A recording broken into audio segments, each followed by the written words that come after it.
In the kitchen a light was already on, and Charles Wallace was sitting at the table drinking milk and eating bread and jam.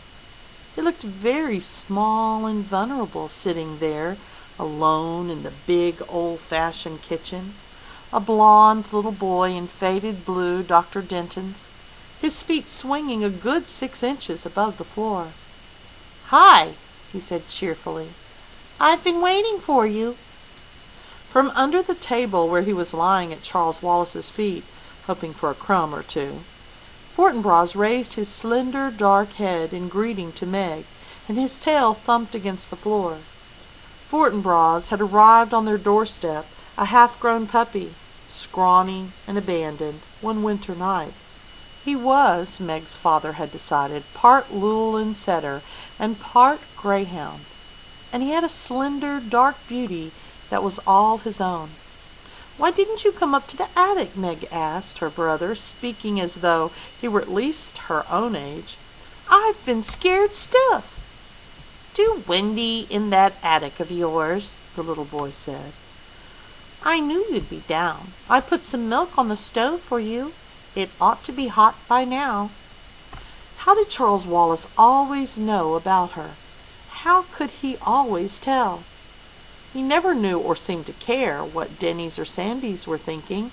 It was his mother's mind and Meg's that he probed with frightening accuracy.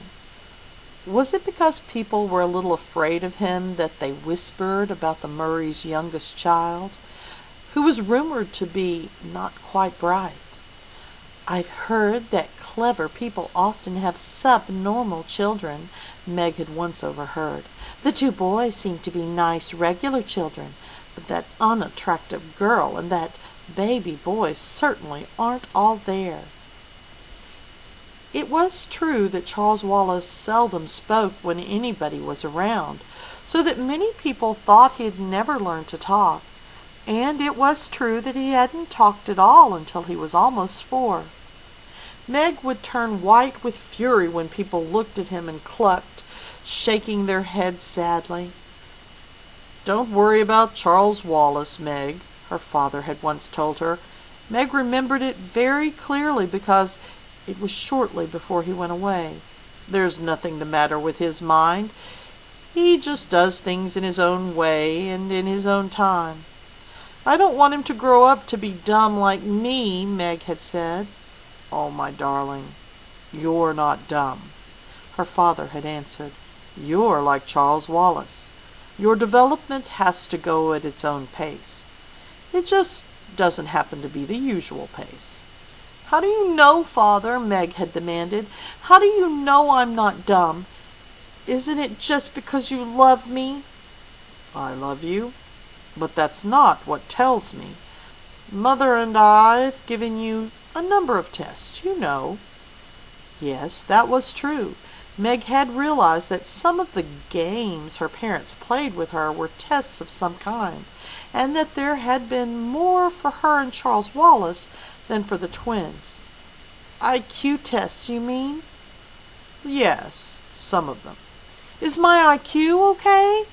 "More than okay." "What is it?" "That I'm not going to tell you. But it assures me that both you and Charles Wallace will be able to do pretty much whatever you like when you grow up to yourselves. You just wait till Charles Wallace starts talking. You'll see." How right he had been about that, though he himself had left before Charles Wallace began to speak, suddenly, with none of the usual baby preliminaries, using entire sentences. How proud he would have been. "You'd better check the milk," Charles Wallace said to Meg now, his diction clearer and cleaner than that of most 5-year-olds. "You know you don't like it when it gets a skin on top." "You put in more than twice enough milk." Meg peered into the saucepan. Charles Wallace nodded serenely. "I thought Mother might like some." "I might like some what?" a voice said, and there was their mother standing in the doorway. "Cocoa," Charles Wallace said. "Would you like a liverwurst and cream cheese sandwich? I'll be happy to make you one." "That would be lovely," Mrs. Murray said. but I can make it myself if you're busy." "No trouble at all." Charles Wallace slid down from his chair and trotted over to the refrigerator. His pajamaed feet patted softly as a kitten's. "How about you, Meg?" he asked. "Sandwich?" "Yes, please," she said, "but not liverwurst. Do we have any tomatoes?" Charles Wallace peered into the crisper. "One. All right if I use it on Meg, Mother?" To what better use could it be put? Mrs. Murray smiled. "But not so loud, please, Charles. That is, unless you want the twins downstairs, too." "Let's be exclusive," Charles Wallace said. "That's my new word for the day. Impressive, isn't it?" "Prodigious," Mrs. Murray said. "Meg, come let me look at that bruise." Meg knelt at her mother's feet. The warmth and light of the kitchen had relaxed her so that her attic fears were gone.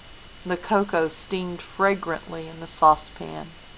Geraniums bloomed on the window sills, and there was a bouquet of tiny yellow chrysanthemums in the center of the table. The curtains, red and blue and green geometrical patterns, were drawn and seemed to reflect their cheerfulness throughout the room. The furnace purred like a great sleepy animal. The lights glowed with steady radiance. Outside, alone in the dark, the wind still battered against the house, but the angry power that had frightened Meg while she was alone in the attic was subdued by the familiar comfort of the kitchen.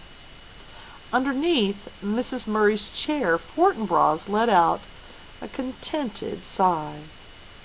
Mrs. Murray gently touched Meg's bruised cheek. Meg looked up at her mother, half in loving admiration, half in sullen resentment. It was not an advantage to have a mother who was a scientist and a beauty as well. Mrs. Murray's flaming red hair, creamy skin, and violet eyes, with long, dark lashes, seemed even more spectacular in comparison with Meg's outrageous plainness. Meg's hair had been passable as long as she had worn it tidily in braids. When she went into high school it was cut, and now she and her mother struggled with putting it up, but one side would come out curly and the other straight, so that she looked even plainer than before. "You don't know the meaning of moderation, do you, my darling?" Mrs. Murray asked. "A happy medium is something I wonder if you'll ever learn. That's a nasty bruise the Henderson boy gave you. By the way, shortly after you'd gone to bed his mother called up to complain about how badly you'd hurt him. I told her that since he's a year older and at least 25 pounds heavier than you are, I thought I was the one who ought to be doing the complaining, but she seemed to think it was all your fault." "I suppose that depends on how you look at it," Meg said.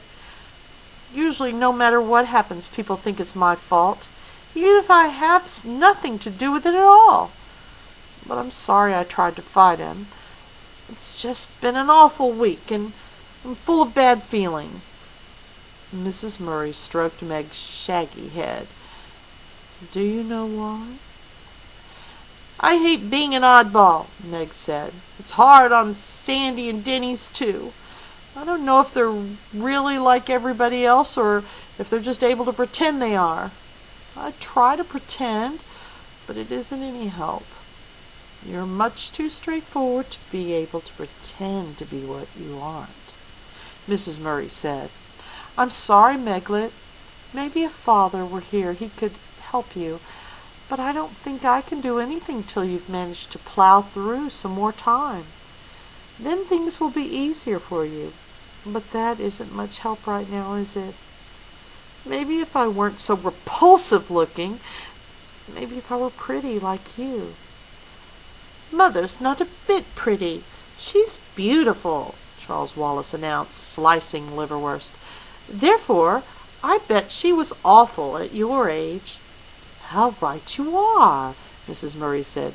"Just give yourself some time, Meg.